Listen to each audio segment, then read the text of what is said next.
ऐ नबी, जो कैदी आप लोगों के कब्ज़े में है इनसे कह दो कि अगर अल्लाह तुम्हारे दिलों में नेक नियति देखेगा तो जो कुछ तुमसे लिया गया इससे बेहतर तुम्हें देगा और तुम्हारे गुनाह भी माफ़ फरमाएगा, और अल्लाह बख्शने वाला मेहरबान है।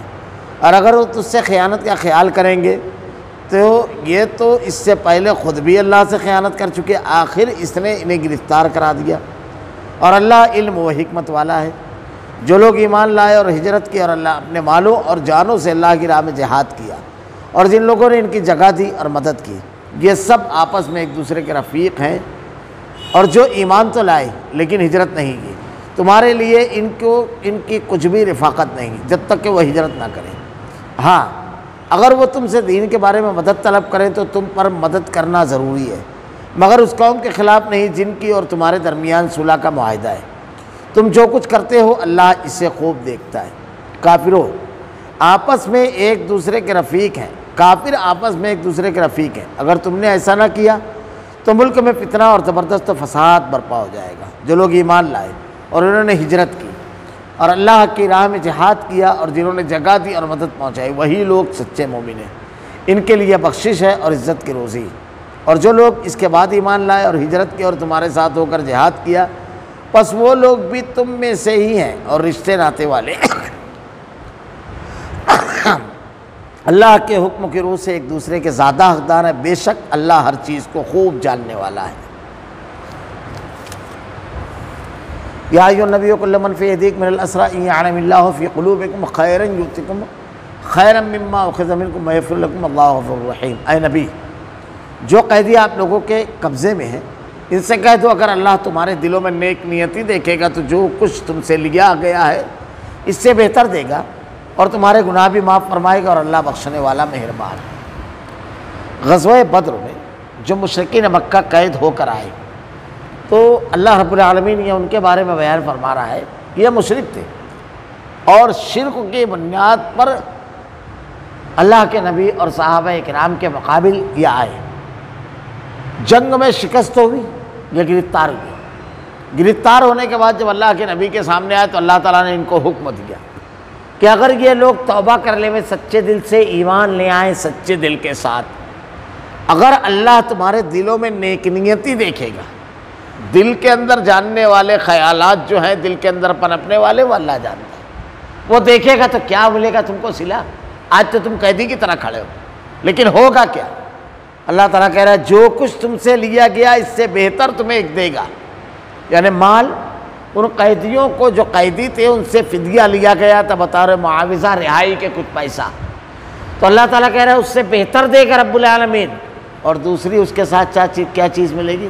और तुम्हारे गुनाह भी माफ़ फरमाएगा, अल्लाह बख्शने वाला मेहरबान है।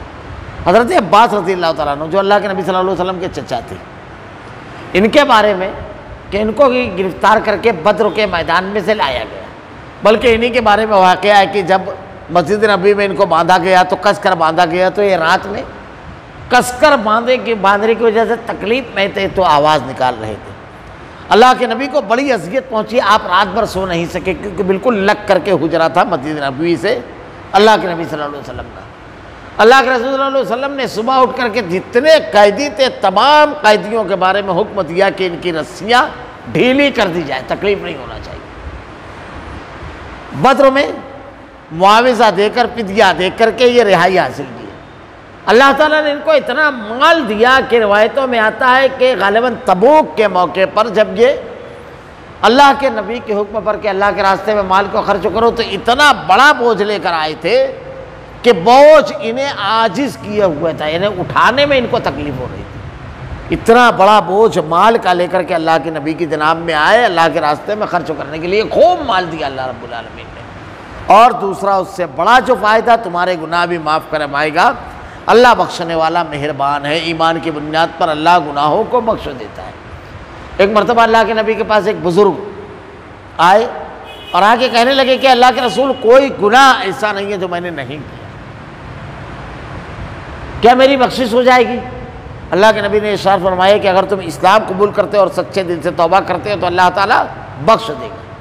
अल्लाह ताला ने उनकी तौबा को कबूल किया, उनको बख्श दिया और उनके गुनाहों को नेकियों में मुबद्दल कर दिया, बदल दिया रब्बुल आलमीन। ईमान इतनी बड़ी कीमती शय है इतनी कीमती शय है और शिर्क इतना बुरा है कि उसकी बुनियाद पर आदमी इंतहा गहराइयों में जहन्नम की गिरेगा, कभी जन्नत में नहीं जाएगा। लेकिन अगर ईमान और अकीदा होगा, तौहीद होगी, तो अल्लाह बख्शने वाला है। मुशरिक को भी अल्लाह माफ़ करेगा अगर वो तौहीद पर आ जाए और शिर्क से तौबा कर लेगा। वहीं और जो ख़यानत का वक़्त क़ानुल्लाह मिन क़ब्ल फ़अमकन मिनहुम वल्लाहु अलीमुन हकीम। देखिए एकदम फितरी बात है कि जब लोगों के सामने ये रखा गया तो बहुत सारे उसमें ऐसे होंगे दिल में कुछ और ज़बान से इकरार करके चलो छूटे तो अभी जान छूट जाए उसके बाद देखेंगे। ये जो दिल में कुछ और ज़बान पर कुछ रहता है, अगर वो तुझसे ख़यानत का ख्याल करेंगे, ख़यानत का ख्याल करेंगे, तो ये इससे पहले भी खुद अल्लाह से ख़यानत कर चुके। अल्लाह ताला ने सबको कहा था अलस्तु बिरब्बिकुम, नबी का पैगाम पहुंचा, उससे बावजूद ये ख़यानत कर चुके। नतीजा क्या निकला ख़यानत का? आखिर इसने इन्हें गिरफ्तार करा दिया।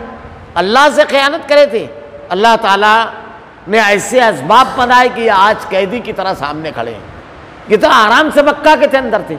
इनका काफिला निकला, अल्लाह के नबी पीछा करने निकले या काफिले को बचाने निकले। ये तमाम हालात किसने बनाए? अल्लाह रब्बुल आलमीन ने। हमारे यहाँ बाद मरतबा एक आदमी कहता है कि अगर ये नहीं होता है तो वो होता, ऐसा नहीं होता तो वैसा होता। ये सब नहीं कहना चाहिए। जो कुछ होता है अल्लाह ताला वो पहले से तय फरमा देता है। एक साहबी जो थे, उनके बड़ा मशहूर वाक़या है कि उनका जब आखिर वक्त आया तो उन्होंने अपने बेटे को नसीहत करते हुए कहा कि बेटे जो कुछ ज़िंदगी में हुआ उससे होना था, जो नहीं हुआ उससे कभी नहीं होता था। यही है तकदीर, यही है ईमान। मालेगांव के अंदर ब्लास्ट हुआ, मुझको यह वाक़या अक्सर याद आता है। तो एक साहब मुझको बयान करने लगे कि अपने नवासे और पोते के साथ वो जुम्मा की नमाज़ पढ़ने के लिए जाया करते थे। और तरीका यह था कि नवासा जो है वो हमेशा साइकिल के अगले हिस्से डंडे के ऊपर बैठता है, हैंडल पकड़ करके, और पोता जो था वो पीछे पदरी पर बैठता और हाथ से साइकिल लेकर के बिल्कुल करीब में मकान तक आते थे। उस रोज़ कहते हैं कि यह हुआ कि नमाज पढ़ के जब हम लोग निकले तो पोता आकर आगे बैठ गया। अब उसकी सीट पीछे थी। मामूल यही था, नवासा आड़ करके खड़ा हो गया, मैं तो अपनी ही जगह पर बैठूंगा। बहुत समझाया इन्होंने, लेकिन वो नहीं, मुझको वहीं बैठना है। इसमें उनका कुछ 2-4-5 मिनट गया। बहरहाल किसी तरीके से उन्होंने बहला फुसला करके पोते को पीछे किया, नवासे को उसकी जगह पर बैठाया। और जब वो साइकिल हाथ में लेकर के जा रहे तो कहते हैं कि बिल्कुल मेरे सामने ब्लास्ट हुआ था मुशावरत चौक का, और वो सलीम मेडिकल जो है उससे कुछ दूरी पर, वहाँ उसके आसपास थे। पूरा उन्होंने मंजर देखा। कहते हैं कि उतनी ही देर लगी थी जितनी देर इन लोगों ने झगड़ा किया था। अगर ये नहीं करते तो मैं वहीं होता। मैंने कहा नहीं, तुम कभी नहीं वहाँ होते, क्योंकि अल्लाह की मशीयत ये नहीं थी। अल्लाह रब्बुल आलमीन ने ये सब करवाया। ये करते तो नहीं, अल्लाह ने ये करवाया, क्योंकि वहाँ पर तुम्हारी मौत, तुमको ज़ख्मी होना, तुम्हारे साथ कुछ होना लिखा ही नहीं था। तो जो कुछ हमारी ज़िंदगी में होता है हम लोग ये समझते हैं कि ऐसा अगर होता, आप कैसे भी हालात बना देवे, अल्लाह ताला ने इस दुनिया में जो कुछ जब जैसे होना है सब कुछ लिख दिया है। और एक पत्ता भी अल्लाह की मशीयत के बगैर हरकत नहीं करता है। किसी को अगर बचाना लिख दिया है तो दवाखाने के अंदर अटैक आता है और उसके बाद आदमी ख़त्म हो जाता है। और अगर किसी की मौत लिखी हुई है वो खुद ब खुद इतनी दूर चला जाता है कि हॉस्पिटल तक पहुंचने का टाइम नहीं रहता है। सारे असबाब या अल्लाह की तरफ से मुतय्यन रहते हैं। तो अल्लाह ने इन्हें गिरफ्तार कर दिया। और अल्लाह इल्म वाला और हिकमत वाला है, वो जानता है तुम्हारे दिलों के भेदों को भी, और उसका जो फैसला रहता है बिल्कुल हकीमाना फैसला रहता है, सही फैसला रहता है। इन्नल्लज़ीना आमनू वहाजरू वजाहदू फी सबील वजाहदू बिअमवालिहिम व अनफुसिहिम, जो लोग ईमान लाए और हिजरत की, ये वो तबका है जो अव्वलीन कुर्बानी देने वाला तबका इस्लाम के लिए। बड़ी अज़ियतें उठाई इन लोगों ने, सहाबा इकराम ने, और हिजरत की। मक्का में जब इंतहाई अज़ियतनाक दौर से गुजरे तो अल्लाह ने हुक्म दिया हिजरत करो। पहली हिजरत की हबशा, उसके बाद दोबारा हिजरत की हबशा। धोखे से एक झूठी खबर पहुंची वहां पर और उसकी बुनियाद पर लौट कर आए, फिर लौट गए, और उसके बाद फिर मदीना हिजरत की। घर बार, कारोबार, वतन, तिजारत, रिश्ता नाता सब कुछ छोड़ दिया इस्लाम के लिए। अल्लाह ने बयान फरमाया हिजरत की, और अपने मालों और जानों से अल्लाह की राह में जिहाद किया। सिर्फ इतना नहीं, बल्कि जब अल्लाह ने हुक्म दिया, नबी के ज़रिए यह हुक्म दिया गया कि अल्लाह के रास्ते में माल खर्च करो, तो माल लुटाया। जब जान की बात आई तो मुस्कुराते हुए जान की कुर्बानी दी, जिहाद किया। और जिन लोगों ने इनको जगह दी और मदद की है दूसरे, ये वो अंसार कि जब हिजरत करके मदीना पहुंचे महाजरीन तो कुछ नहीं था। अल्लाह के नबी सल्लल्लाहु अलैहि वसल्लम ने इनको मवाक़ात, भाईचारा, एक का भाई दूसरे को बना दिया और अपने माल को, पूरे माल को आधा तकसीम किया। इसकी मिसाल इंसानी तारीख में नहीं मिलेगी। तो ये महाजरीन या अंसार, और जगह दी और मदद की, और सब आपस में एक दूसरे के रफीक हैं। वल्लज़ीना आवौ व नसरू उलाइका बाज़ुहुम औलिया बाज़, औलिया बाज़, वल्लज़ीना आमनू व लम युहाजिरू मा लकुम मिन वलायतिहिम मिन शै, और जो ईमान तो लाए लेकिन हिजरत नहीं की, यानी ये लोग ईमान लाए लेकिन अपने ही कबीले में, अपने ही शहर में रह गए, वहीं पर बसे हुए हैं। तुम्हारे लिए इनकी कुछ रिफाकत नहीं जब तक कि वह हिजरत ना करें। जब तक वह हिजरत नहीं करते हैं, यहाँ नहीं आएंगे तो उनका मामला अलग रहेगा, उनके हिसाब से रहेगा। लेकिन हाँ, अगर वो तुमसे दीन के बारे में मदद तलब करे तो तुम पर मदद करना फ़र्ज है। महाजरीन और अंसार ये एक दूसरे के भाई हैं, फ़र्ज है एक दूसरे की मदद करना इनके ऊपर। लेकिन ऐसे ईमान वाले जो दूसरे शहर में बसते हैं, वहाँ पर मामला अलग है, काफिरों की बस्ती है और किसी वजह से उन्होंने सब कुछ छोड़ छाड़ करके नहीं आए, लेकिन वो मदद मांगते हैं दीन के लिए, तो फ़र्ज है, ज़रूरी है। मगर वनिस्तंसरुकुम फिद्दीन वअलैकुम अन्नस्र इल्ला अला कौमिन बैनकुम व बैनहुम मीसाक, मगर इस कौम के खिलाफ नहीं जिनकी और तुम्हारे दरमियान सुलह का मुआहदा है। किसी ऐसी कौम के खिलाफ उनको कोई कदम उठाना है, ऐसी कौम के खिलाफ जिससे मुसलमानों का मुआहदा है कि हम तुमसे जंग नहीं करेंगे, हमारे और तुम्हारे दरमियान मुआहदा रहेगा, तुम्हारे मुश्किल हालात में हम आकर के खड़े हो जाएंगे, हमारे वक्त में तुमको आना है। ऐसी कौम के खिलाफ अगर वो कहते हैं, जैसे उनके ऊपर, उनके कबीले पर उसने हमला कर दिया और वो मदद मांगते हैं, फिर ऐसे वक्त में तुम्हें क्या करना है? तुम्हारे दरमियान मुआहदा है तो उस कौम के खिलाफ नहीं उठना है, तुमको मुआहदा नहीं तोड़ना है। तुम जो कुछ करते हो अल्लाह इसे खूब देखता है। अब तुम अंदर अंदर कुछ करोगे, चुपके से कुछ करोगे, अल्लाह ताला बिल्कुल अच्छी तरह देख लेने वाला है।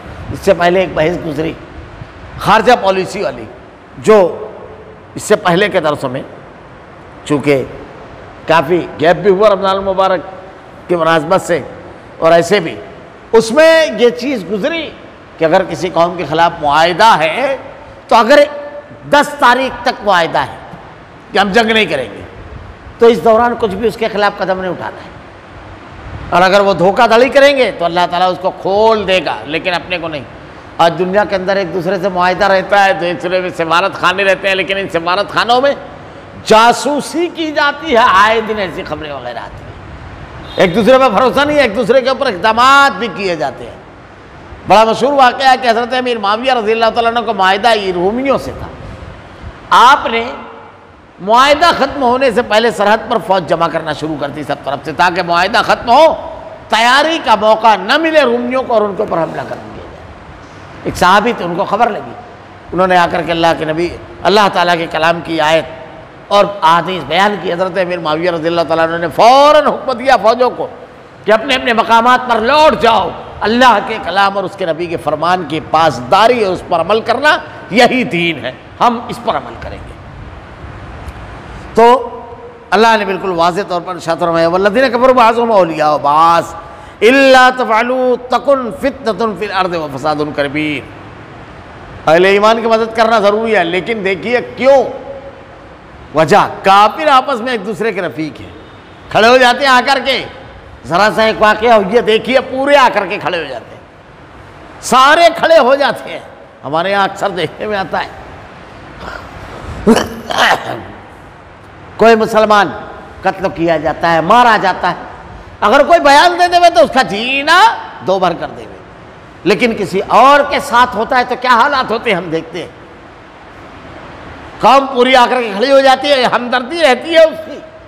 तो अल्लाह ताला ने बयान फरमाया एक दूसरे के रफीक है। अगर तुमने ऐसा नहीं किया, तुम भी रफीक नहीं बने, तो क्या होगा उसका अंजाम? दंदराते फिरेंगे, कुछ भी करते फिरेंगे। तुम भी एकजुट, एक ताकत रहो, तो मुल्क में फितना और फसाद और ज़बरदस्त फसाद बर्पा हो जाएगा। हो रहा है आज, यही हालात की वजह से हो रहा है। यह ज़रूरी चीज़ है। वल्लज़ीना आमनू व हाजरू व जाहदू फ़ी सबीलिल्लाह वल्लज़ीना आव व नसर उलाइकुमुल मुमिनून हक्का लहुम मग़फ़िरतुम व रिज़्क़ुन करीम। जो लोग ईमान लाए और उन्होंने हिजरत की और अल्लाह की राह में जिहाद किया और जिन्होंने जगह और मदद पहुँचाई, वही लोग सच्चे मोमिन हैं। इनके लिए बख्शिश और इज़्ज़त की रोज़ी है। महाजिरीन, अंसार, जो लोग ईमान लाए, हिजरत की, महाजिरीन अल्लाह की राह में जिहाद किया और जिन लोगों ने उनकी मदद की यानी अंसार, ये सब सच्चे मोमिन हैं। एक टोला है राफ़ज़ियों का, इस्लाम दुश्मन कुव्वत है। उनका ऐसा कहना है कि अल्लाह के नबी के बाद सिर्फ चंद लोग मुसलमान रह गए, सारे महाजिरीन और अंसार। और बाज़ लोग इन राफ़ज़ियों के प्रोपेगंडे में आ करके वो सहाबाए किराम जो अल्लाह की दीन के लिए ज़बरदस्त कुर्बानियाँ जिन्होंने दी, अल्लाह के नबी के जो साथी और सहाबाए किराम हैं, और अल्लाह के नबी ने इनके बारे में कहा कि इनसे बुग़्ज़ और अनात ना रखना। अल्लाह ताला ने इनके बारे में कहा रज़ी अल्लाहु अन्हुम व रज़ू अन्हु, छांटा नहीं किसी को। जिसने हालत ईमान में अल्लाह के नबी को देखा और इसी हालत में उसकी मौत हुई, वो सहाबी है और उसके मकाम और मर्तबे को कोई नहीं पहुँच सकता दर्जे को। लेकिन इन्हीं के चबाए हुए निवाले उबगलने वाले कुछ तहरीकी और कुछ फितना परवर लोगों ने सहाबा किराम हज़रत अमीर माविया रज़ी अल्लाह तआला अन्हु, हज़रत उस्मान ज़ुन्नूरैन रज़ी अल्लाह तआला अन्हु, जिनकी शहादत इसी महीने की है, ऐसी अजीम शान कुर्बानी इस्लाम के लिए, दीन के लिए इतना माल खर्च किया। अल्लाह के नबी ऐसा महबूब रखते थे कि दूसरी बेटी की वफ़ात पर कहा 10 बेटियाँ होती तो यके बाद दीगरे उस्मान को देता रज़ी अल्लाह तआला अन्हु। हज़रत उस्मान ज़ुन्नूरैन रज़ी अल्लाह तआला अन्हु, फजीलतें अगर इनकी बयान की जाए, इतने गुलाम आज़ाद किए कि तारीख़ में मिलता है कि एक वक्त था कि मदीना की कोई गली नहीं थी जहाँ इनका आज़ाद करता गुलाम नज़र ना आए चलता हुआ। इतना अल्लाह के रास्ते में माल को खर्च करना, लेकिन उन पर तनकीद की। बाज़ लोगों ने हल्के फुल्के अंदाज में, बाज़ लोगों ने इंतहाई खटिया और बाराजारी अंदाज में, और उनके कलम इससे बड़ी बड़ी गलतियाँ उनके अपने अकाबरीन या उलमा ने किया तो नहीं उठ सके। ज़बान नहीं खुली, वहाँ हक़ को कुर्बान कर दिया, लेकिन अपने असातिज़ा, अपने अकाबरीन और अपने बड़ों को कुर्बान नहीं किया। और राज़ियत की चबाए हुए निवाले उगलने, मनहज न होने, सहाबा की अज़मत को न जानने, दीनी हमीयत को न होने की वजह से सहाबा पर लकीर की, तनकीद की सहाबा पर। सलफ़ का ये तरीका नहीं था। बहुत सारे लोग हज़रत हुसैन रज़ी अल्लाह तआला अन्हु के मामले में गुफ्तगू करते हैं, हज़रत हुसैन रज़ी अल्लाह तआला अन्हु की शहादत पर, और गुफ्तगू करते करते सहाबा इकराम तक के पहुँच जाते हैं और बड़ी आसानी के साथ तारीख़ की उन छोटी रिवायतें या अधूरे वाक़यात, अधूरे मुशाहिदे की बुनियाद पर जो चीज़ें हैं उसकी बुनियाद पर सहाबा पर लकीर करते हैं। क्योंकि किसी भी चीज़ के जब तमाम पहलू आदमी के सामने न रहो तो होता यही है कि एक आदमी सिर्फ आवाज़ सुना और दरवाज़ा देखा तो एक आदमी कहता है ये दरवाज़ा खुलने की आवाज़ थी, दूसरा कहता है नहीं बंद होने की आवाज़। अब दोनों ने आवाज़ सिर्फ सुनी, लेकिन जो शख्स देखा हुआ है वो कहेगा नहीं मैं वहाँ मौजूद था, मैंने देखा वो दरवाज़ा खुला हुआ था। अब आप बड़े अड़े हुए नहीं, आवाज़ आई और वो दरवाज़ा बंद होने की आवाज़ थी। बंद होने की आवाज़ थी, इसका मतलब कोई अंदर दाखिल ही नहीं होगा, उसकी बुनियाद पर क्या क्या खड़ा होता है, फिर ये गौर करने वाली बात है। अब मस्जिद का दरवाज़ा बंद था मतलब वहाँ इबादत ही नहीं हुई, ये भी सवाल खड़ा हुआ। नमाज के वक्त अगर आपने कहा तो ऐसे ही सहाबाए किराम के बारे में अधूरी चीज़ पर एक राय आप कायम करते हैं तो उसके बाद बहुत सारे सवालात खड़े होते हैं जो अक़ीदे, मनहज और दीन की बुनियादों तक के चले जाते हैं। ये मामला है।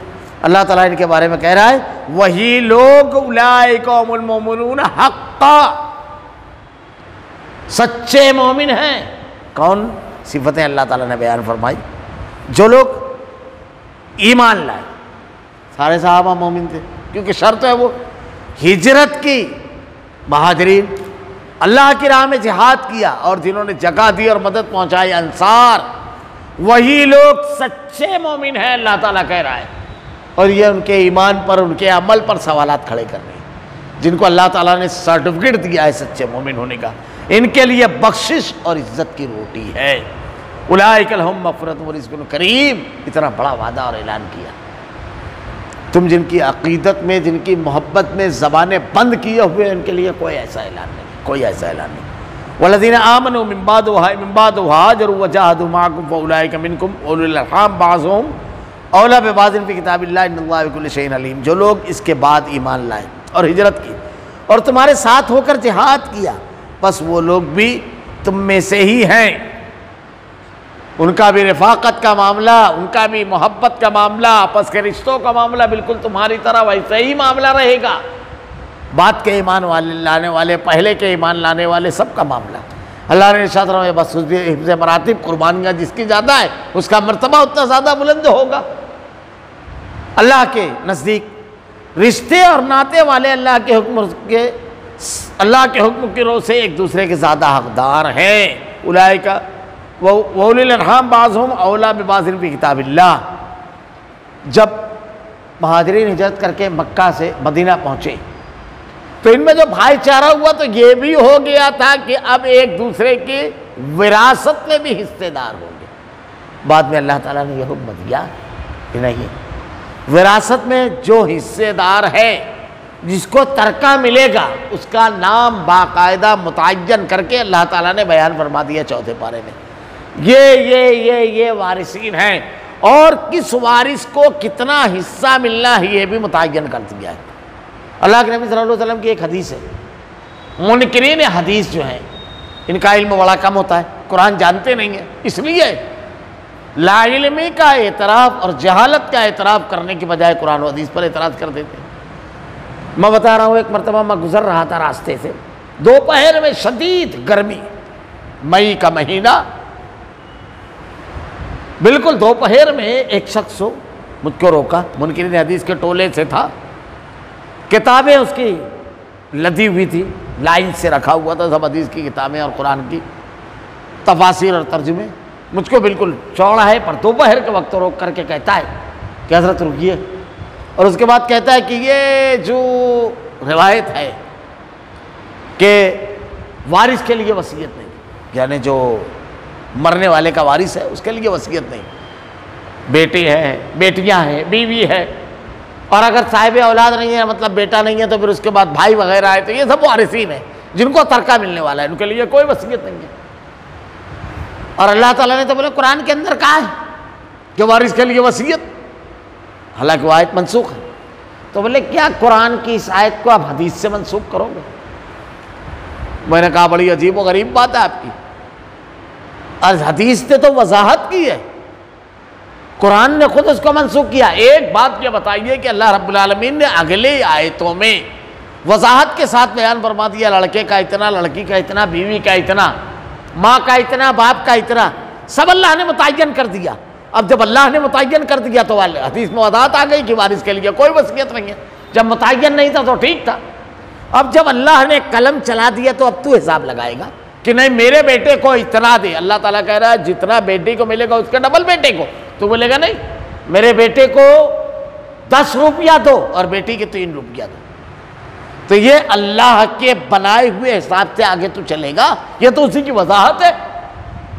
तो वो 1-1.5 घंटे से लोगों को तंग किया हुआ था, और बिल्कुल एक मदरसा कब्रिस्तान जो है उसके सामने, उस मदरसे के असातिज़ा को भी अब वो गुफ्तगू चल रही थी, वो लोग भी आकर के खड़े हो गए। बस उसी में से एक शख्स ने पकड़ा उसको और कहा अब इसकी कुटाई करते हैं। मैंने रोकने की कोशिश की तो कहा नहीं मौलाना, ये काफ़ी देर तक हदीसों पर सख्त तबसरा कर रहा है, जाहिल है और लोगों को तंग किया हुआ है। तो जहालत का एतराफ़ करने की बजाय, लाइल्मी का एतराफ़ करने की बजाय, अहले इल्म उलमा से रुजू होने की बजाय और हदीस पर एतराज़ कर देते हैं, कुरान पर एतराज़ कर देते हैं। मुनकिरीन हदीस के जितने एतराज़ात हैं उनको अगर देखा जाए तो उस किस्म का मजमून, उस किस्म की बातें कुरान के अंदर मौजूद है, यानी वही एतराज़ पलट करके कुरान पर जाता है। यानी उमूमन लोगों का मामला ऐसा होता है कि वो एतराज़ हदीस पर तो रुकता नहीं है, कुरान पर चला जाता है। तो वो कुरान पर एतराज़ करने वाले हैं, मुनकिरीन कुरान है वो। जैसे कुरान और हदीस को मानने वाला है, एक जुमले में सिर्फ बात कहूँगा, कुरान और हदीस को मानने वालों को लोग जो गालियाँ देते हैं, बुरा भला कहते हैं, समझते हैं कि हमने बड़ा तीर मार लिया। अरे भाई, कुरान और हदीस को पर अमल करने वाले को आप गाली दे रहे हैं तो आप किसको गाली दे रहे हैं? हमारे यहाँ एक मौलवी साहब थे, एक मरतबा मजमा मिलता है जब तो आदमी अपनी ज़बान पर काबू नहीं पाता है, ख़ास तौर से कम इल्म आदमी कुरान और हदीस का गहराई से मुतालिया न रखने वाला और जाहिलों के मजमे से खिताब करने वाला शख्स हो। जब इस किस्म का मामला होता है तो उन्होंने ख़वातीन के मस्जिद में जाने वाली रिवायत का मजाक उड़ाया और मजाक उड़ाते हुए कहते हैं कि जाओ ले करके हमारे यहाँ बच्चे नौजवान बल्कि बूढ़े भी पहुंचेंगे। किस लिए पहुंचेंगे? वाज़े नियत मकसद सब। मुझसे जब एक शख्स ने आकर के बात बयान की, मैं बोला बेवकूफ़ आदमी को ये नहीं मालूम कि औरतों को मस्जिद ले जाने का हुक्म दिया किसने है? किसने दिया? अल्लाह के नबी ने कहा कि अगर वो इजाज़त तलब करें तो तुम उनको रोको ना। बात लोग कहते हैं हज़रत आयशा ने कहा था, अल्लाह के नबी रोक देते। हज़रत उमर रज़ियल्लाहु तआला अन्हु को जब शहीद किया गया तो उसी मस्जिद में आपकी बीवी फज्र की नमाज में हज़रत आतिका मौजूद थी, उसी मस्जिद के अंदर मौजूद थी हज़रत आतिका। इमाम अबू हनीफा रहमतुल्लाह अलैह अपनी वालिदा को मस्जिद में लेकर जाते थे तरावी पढ़ने के लिए अपने साथ। तो ये आप किसका मजाक उड़ा रहे हैं? नबी से कह रहे हैं लाओ हम भी भेजेंगे अपने बूढ़ों। किसको कह रहे हैं आप? तो कुरान और हदीस का के ऊपर अमल करने वालों का मजाक उड़ाने वाले असल में लोगों का मजाक नहीं उड़ाते हैं, ये बेवकूफ़ समझते नहीं है, अल्लाह के नबी के हुक्म का मजाक उड़ाते हैं कि अल्लाह इन्हें यूं ही छोड़ देगा रब्बुल आलमीन। उसके नबी का मजाक उड़ाने वाले के इन्ना कफ़ैना कल मुस्तहज़ीन, अल्लाह ताला काफ़ी है उनके लिए रब्बुल आलमीन। खैर, तो रिश्ते नाते वाले इसके अल्लाह के हुक्म के रूह से एक दूसरे के ज़्यादा हकदार हैं। बेशक इन्नल्लाह बिकुल्लि शैइन अलीम, बेशक अल्लाह हर चीज़ को खूब जानने वाला है। हम ज़िंदगी में जो भी अमल कर रहे हैं, लोगों से छुपा सकता है आदमी, लोगों के सामने बातें बना सकता है, लेकिन दिल के अंदर जो कैफियत है, जो मकसद है, जो नीयत है, उसको वो अलीम खबीर लतीफ़ बारीक भी इंसान सब जानती है, सब ले आएगा। इसलिए किसी भी अमल को करते वक्त तो ये ज़रूर ज़हन में रहे, ये ज़रूर ख्याल रहे कि हमको अल्लाह के सामने जवाबदेह होना है। अगर ये नेकी है तो इसका अज्र अल्लाह देगा, और अगर ये बुराई है तो इस पर गिरफ्त अल्लाह रब्बुल आलमीन करेगा। जब ये पुख्ता हो जाता है तो बंदों का खौफ, बंदों के ताल्लुकात और बंदों की खुशी और नाराज़गी, इससे बेपरवाह हो जाता है आदमी। अल-हुब्बु फिल्लाह वल बुग़्ज़ु फिल्लाह, मोहब्बत अल्लाह के लिए, दुश्मनी अल्लाह के लिए, इसकी हकीकी तस्वीर बन जाता है। अल्लाह रब्बुल आलमीन से दुआ है कि रब्बुल आलमीन तेरे कलाम की आयतें और तेरे नबी की अहादीस पर अमल करने की तौफीक नसीब फरमा। इलाहुल आलमीन तेरे कलाम की आयतें और तेरे नबी की अहादीस को हमारा किरदार व अमल बना दे रब्बुल आलमीन। अल्लाह हमारा खात्मा ईमान पर फरमा। रब्बना ला तुज़िग़ क़ुलूबना बअद इज़ हदयतना व हब लना मिन लदुनका रहमह इन्नका अंतल वहाब। सुब्हानकल्लाहुम्मा व बिहम्दिका अशहदु अल्ला इलाहा इल्ला अंता अस्तग़फिरुका।